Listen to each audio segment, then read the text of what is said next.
SimiTree's webinar. We're really excited to have you join us today. We're going to give everybody just a minute to get into the room. I'm Missy Gilliland, the Director of Learning and Development. We're really glad you could join us today to learn more about cost reports. We have two of the best experts in the industry to talk to you today. I'm going to go ahead and turn it over to James to introduce himself and get us started. Thank you, Missy. Hi, everyone. Great to be here today. I'm James Friderio. I'm a senior consultant with SimiTree. I've been with the team for just under 5 years, mainly working on the cost report team under Mike. We do Medicare, Medicaid cost reports. I also help with other financial engagements as well, budgeting and whatnot. So glad to be here, and I'll throw it over to Mike. Thank you, James, and thank you, Missy. My name is Mike Simione. I've been with SimiTree for 12 years, and I'm a director on our financial consulting team. And specifically, I manage the cost report divisions. And at SimiTree, as James mentioned, we do Medicare and Medicaid cost reports. And in the Medicare, home health, and hospice space, we actually do more than any other preparer in the industry. And, we're excited here to talk to you about utilizing your home health and hospice cost report. And how you can use it for organizational success. But we're actually going to start the presentation, if you want to go on to the next slide, James, by going over some of the key components of Medicare cost reports. And I apologize, I've been working in cost reports for 12 years, so I'm going to be on my cost report soapbox a little bit at the beginning of this presentation.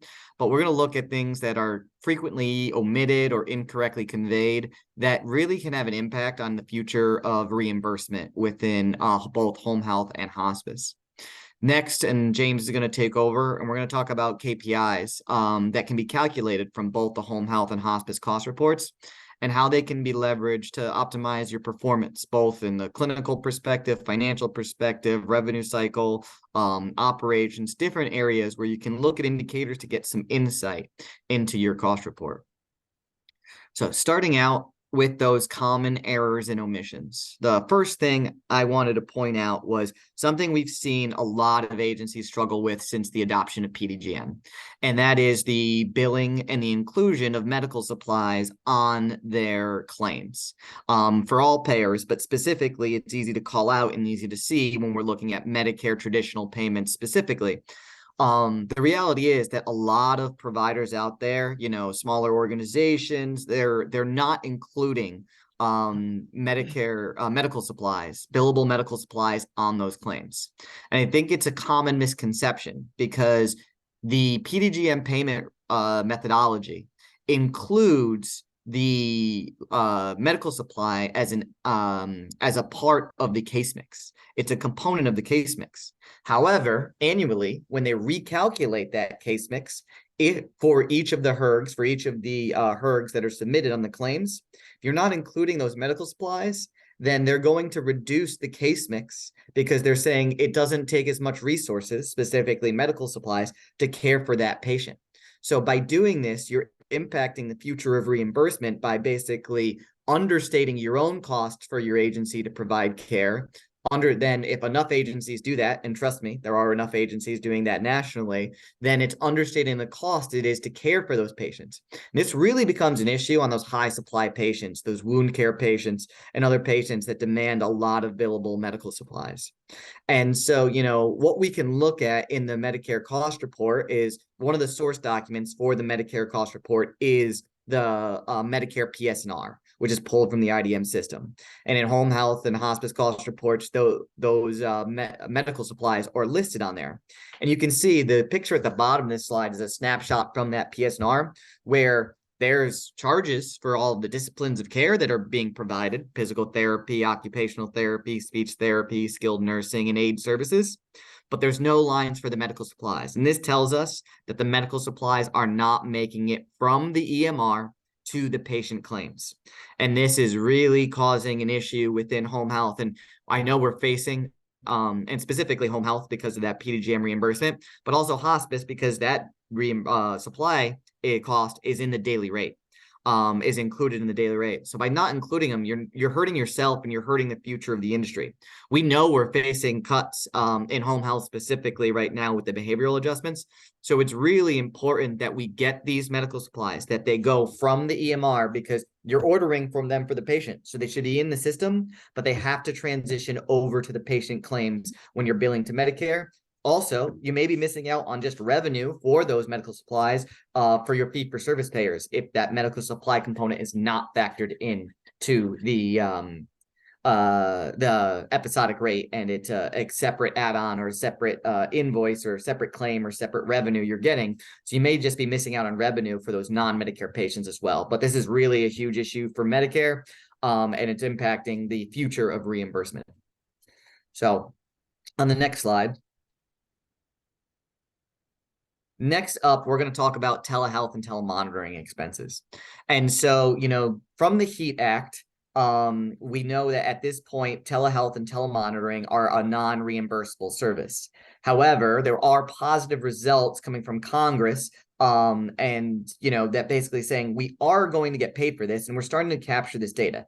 At some point, we're going to get paid for it. So they're starting to capture the data. So in 2023, they allowed you to put on the claims this year 3 different G codes that basically tell whether you're using telehealth or telemonitoring services. So G0320, G0321, and G0322. The descriptions are on the slide. I'm not going to read them out, but basically it's the different telehealth and telemonitoring services that are being provided.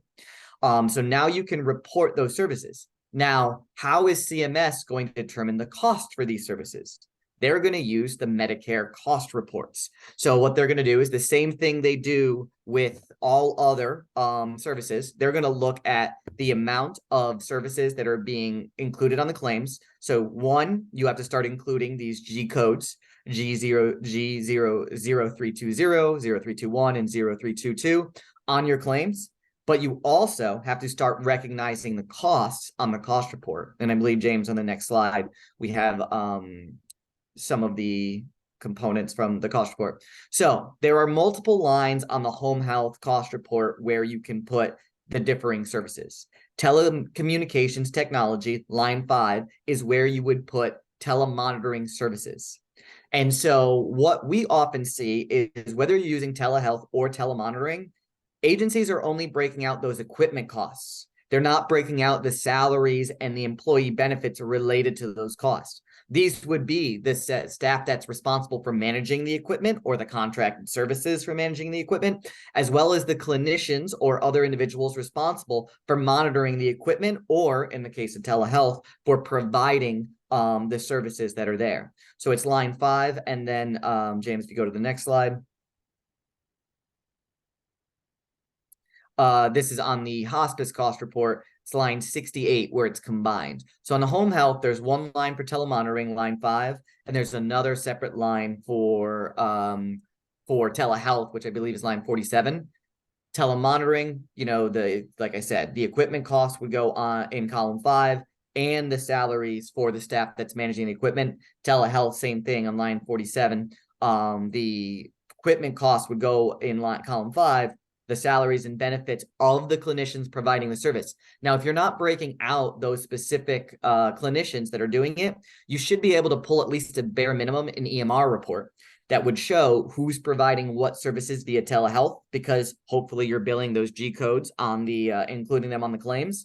And then you can use a cost per visit or an hourly rate to allocate the cost, whether you have a nurse or a physical therapist, depending on what discipline is providing those services. And the same thing here on hospice, except it's all on one line. It's all on line 68. So the telehealth and telemonitoring. You can see here, this agency is using some telehealth and telemonitoring services. However, they only have cost in line 2 for other. So that would, to me, represents other relevant expenses or equipment. There's really no support or monitoring staff or the clinical salaries for the visits that are provided. If we're not including all of those costs when reimbursement is being set, we're going to understate those costs, and we're not going to be reimbursed at an adequate rate that represents the true cost of those telehealth or telemonitoring services. So they're giving us the opportunity to capture this right now. So it's something we should be reporting on our cost report.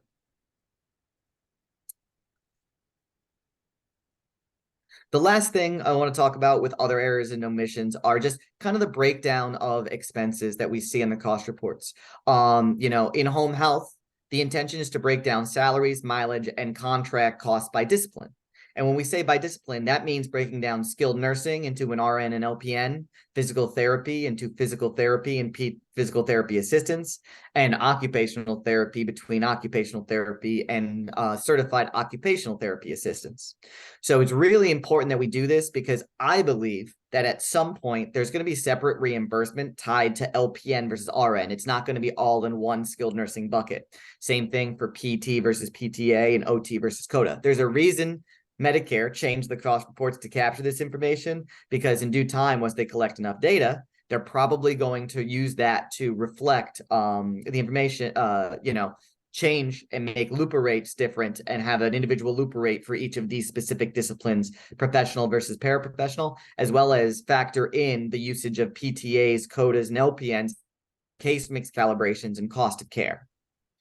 In addition, another common error we see is the hours not reflecting all worked hours. So now not only are we capturing cost per visit, but we're also capturing hourly rates in the cost reports for each discipline. And a lot of times we get hours that are just visit hours. And we want to make sure that those hourly rates reflect all hours for both full-time and contract staff, not just the visit hours. So all worked hours, including PTO.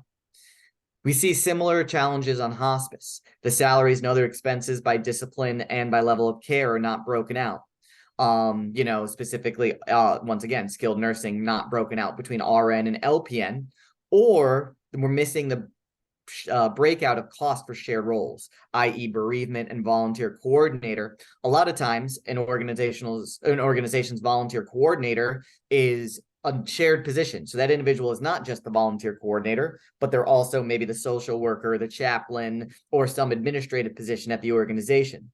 In addition, bereavement, the expenses for bereavement, all very frequently provided by the chaplain at the hospice. And we want to make sure that the costs get to the accurate lines on the cost report. And a lot of agencies are not breaking out their bereavement costs from their volunteer coordinator. It's okay if they sit in one bucket, but on the cost report, breaking it out based on either percentage of time, percentage of salaries, whatever, unit of service, whatever allocation methodology you can for this. In addition, we also want to look at salaries and expenses by level of care, specifically trying to use hours of service by level of care. So, we don't see very frequently, your RN and LPN salaries are all in one bucket. And so breaking out those RN and LPN salaries based on how much GIP, respite, and or continuous care versus routine did they provide. The majority is obviously going to be routine home care, but if you're doing continuous care and you think about it, that's a much more high intensity resource.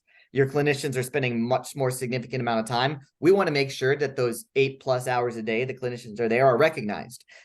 Just spreading it based on percentage of days isn't really do justice to the amount of cost that continuous care is, for example.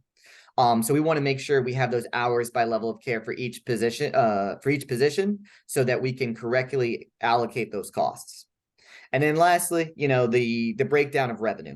And so when we're looking at this is another big challenge we see in organizations is breaking down revenue by care, by payer for both home health and hospice, and by level of care for hospice.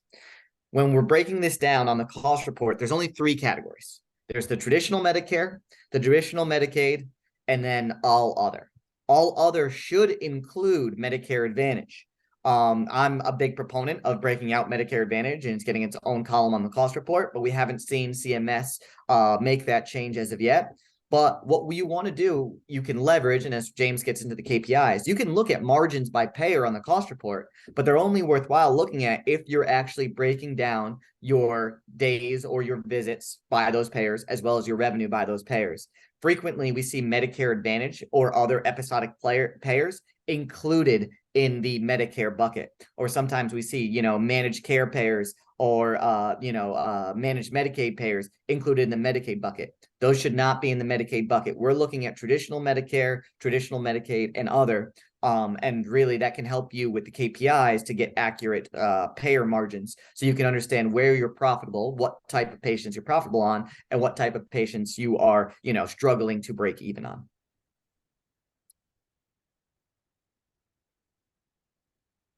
All right, I'm going to turn it over to James to go over some cost report KPIs. All right, thanks, Mike. Yeah, so next we're going to go through the cost report KPIs. So we have the first slide here. We're going to go through the margins. So we have an example agency that we're looking at here. So you can see the blue columns are their fiscal year 2021 and their fiscal year 2022 compared to the state and national medians. So we use the medians instead of the averages. This is because CMS actually excludes roughly 40% of their cost reports when setting the rates. So using the medians gives us a much more accurate basis to go off of. And James, why do they exclude 40% of the cost reports?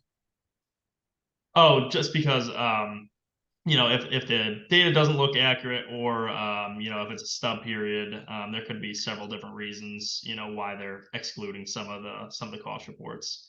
So this goes back to that is cost report soapbox that I was on. The amount of inaccurate cost reports that are submitted lead to that exclusion of 40%. So in order to, if we used an average, we'd be including that 40%. So in order to be more accurate in terms of giving a realistic, benchmark value, we use median because it basically eliminates those outliers automatically and gives us a much more kind of realistic benchmark.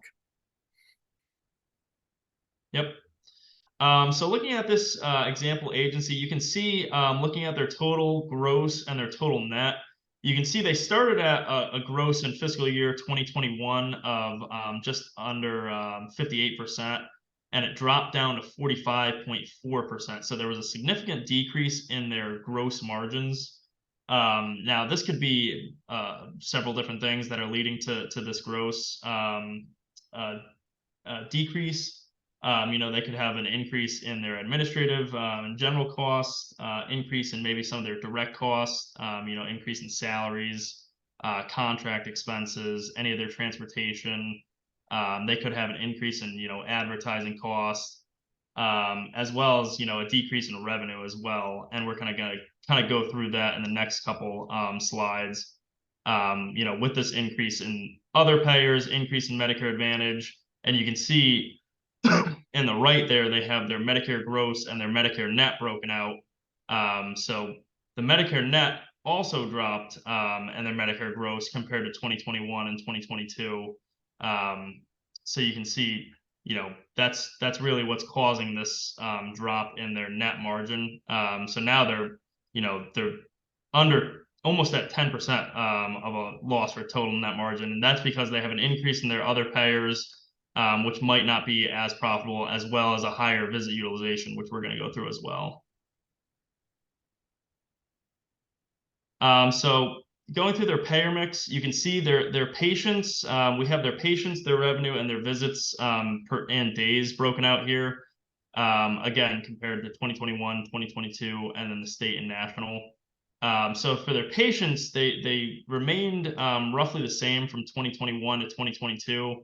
However, you can see the Medicare revenue dropped by roughly 8% from Medicare and then other. So they increased their other payers. However, the margins continue to go down. So they're most likely not getting paid as much for those other payers, Medicare Advantage and whatnot. You can see they increased their visits by 5% for their other payers as well. So they're increasing their visits. However, their Medicare revenue is going down, and you can compare it to their state and national. They're almost half of what the national median is for the Medicare. So that's definitely playing into a pretty large role as to why their margins have been going down over the last year or so. So some things to look at are negotiating higher rates with their Medicare Advantage and other contracts, as well as doing an analysis of where their Medicare patients are in their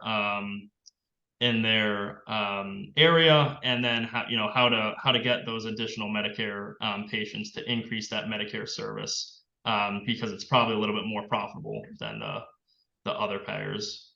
It's a great point, James. And basically, you can go on to the next slide, but while we're looking at this, we saw that both gross and net were in decline. That gives us an indication that something's going on. The payer mix changes are then telling us more specifically, our Medicare market share is decreasing, our non-Medicare market share is increasing, and it's common knowledge out there, and Medicare patients are the most profitable patients that are out there. So if you're losing that market share from the Medicare perspective and increasing your non-Medicare and specifically Medicare Advantage, you're probably increasing non-profitable patients, which is impacting your margin, and decreasing your profitable patients. So got to look at other opportunities. And James brought up a great point of potentially looking at where those Medicare patients we were getting, where are they going? What's the market share? What do we lose over the course between 21 and 22 that we can try to recapture? Obviously we're late into 23 at this point, but into 2024 and beyond. Good points, Mike. So next is the LUPA rates. So obviously we want to be managing our LUPA, our LUPA management. So looking at 2021 compared to 2022, they actually did a really good job at lowering their LUPA rate from 12% down to 8%, which they're still a little bit higher than the national median, but right around what that state average is. So obviously, if they're having these LUPAs, they're increasing their costs, but they're getting a lower rate, per period. So obviously we want to try and manage that as best as possible. And there's a few key ways, of doing that. The first being, if they have any missed visits or, refused visits that just didn't get rescheduled, managing those, making sure that we're looking at any, visits that might need to be rescheduled to make sure that we're hitting that threshold. And then also, just looking at patients that were kept on into the second period and only had really one visit when they maybe could have just been discharged in the first period.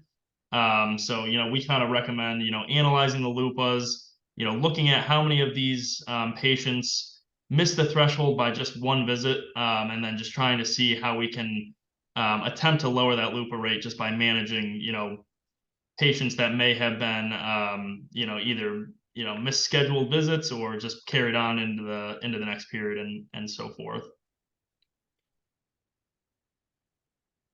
And that kind of leads us into the reimbursement per period. So looking at the reimbursement per period here, you can see the average payment per period has gone down from 2021 to 2022. But we're still relatively in line with what the state median is, and quite a bit from what the national median is as well. Now, those LUPA periods are definitely going to play into this reimbursement per period. So the more LUPAs you have, obviously your reimbursement per period is going to go down. So that's why that LUPA management is so important. And then you can see over on the right there, we have the average payment per period, excluding all of the LUPAs. So the payment's a little bit more, but you can see it definitely went down quite a bit from 2021 to 2022. So again, making sure we're looking at those LUPAs as well as the next slide, which is our visit utilization, is also key in making sure that we're not decreasing the reimbursement per period. So when you're looking at reimbursement per period, the other thing you want to think about is, did the patient acuity really go down that much year over year? And so going from 2291 to 2092, that's a reduction of $200 per patient, looking at the non-LUPA side of things. So, your OASIS encoding is what drives that. And so this is where, did your patient acuity really decline that much? Did the case mix for the patients you were servicing go down that significantly? Or was there a significant change in your OASIS encoding practices, and what drove that? Maybe you had someone leave your organization, you were outsourcing and you moved it in-house, you were in-house and moved it outside, but something that caused that significant change that you may want to take a look at and do an audit of those Medicare and episodic patients to see what is the true accurate, OASIS and coding scores for those patients, making sure you're not missing out on dollars and you're reflecting the true acuity of your patients. And then next, looking at the average visits per care period. So here you can see we increased our visits per care period from 2021 to 2022 by roughly half a visit, maybe a little bit more. But you can see compared to the state and national medians, we're pretty significantly higher. For the state, we're roughly a visit and a half, and the national, we're a little bit over 2 visits more per care period. So that's going to definitely increase our costs, while not increasing our revenue. So we're going to be increasing those costs, and the revenue doesn't increase nearly as much. So we definitely want to make sure that we're taking a look at our visit utilization, analyzing the the OASIS encoding, like Mike said, and just making sure that we're taking a look to make sure that we're in line with what the patient needs for care.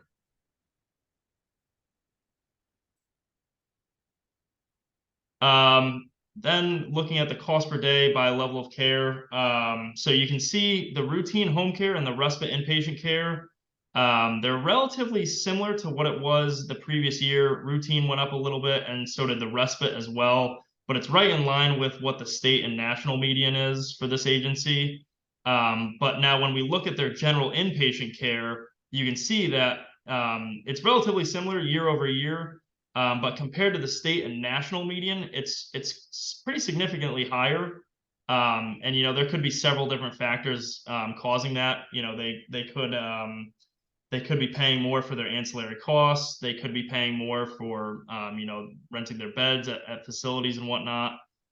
So it's definitely important to review those contracts, make sure you're not paying too much compared to the state and the national medians as well. And we wanted to show just both home health and hospice, some of the KPIs that were in there. So the first loop, obviously margins and payer mix. You can look at both. Because you can look at visits or days. You can look at patients and revenue.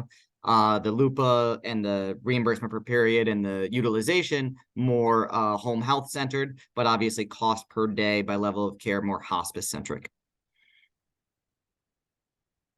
Yep. And then lastly, we're just going to go take a look at the direct costs per visit by discipline. So this agency actually did a very good job at lowering their direct cost per visit by discipline. So you can see when we're looking at RN, from 21 to 22, they dropped their RN direct cost per visit from 139 down to 97, which brings it much more in line with the state and national medians. Same thing when we're looking at LPN, they dropped from 93 down to 62, which brings it almost right in line with the state median. And then same thing for MSW. The other thing with the MSW, you can see that they're right in line with the national median, but they're much lower than the state median as well. So the state is at 169, which is what they were doing in 2021, and it dropped down to just over $100. So they're right in line with the national, but pretty significantly lower than the state. And then same thing for the HHA as well. Looking at that, it dropped from 2021 to 2022, and right in line with those state and national averages. And lastly, just looking at all the therapy, again, they did a pretty good job at lowering their costs from 2021 when looking at their PT and OT. And brought it pretty much more similar to the state and national. And then same thing for the PTA and CODA.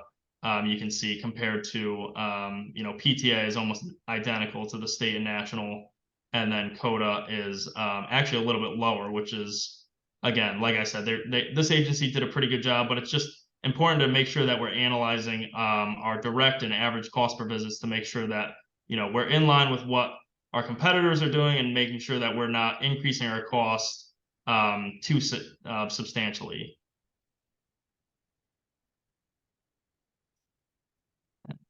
Mike, I don't know if you have anything else to add.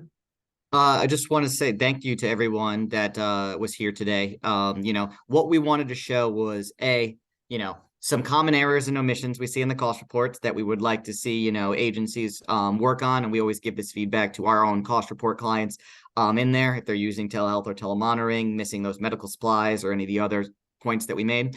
But also some of the highlights that you get from, working with SimiTree on the cost reports is we give a one-page analysis, which has these KPIs and quite a few more. And it really kind of tells a story about an organization's overall health.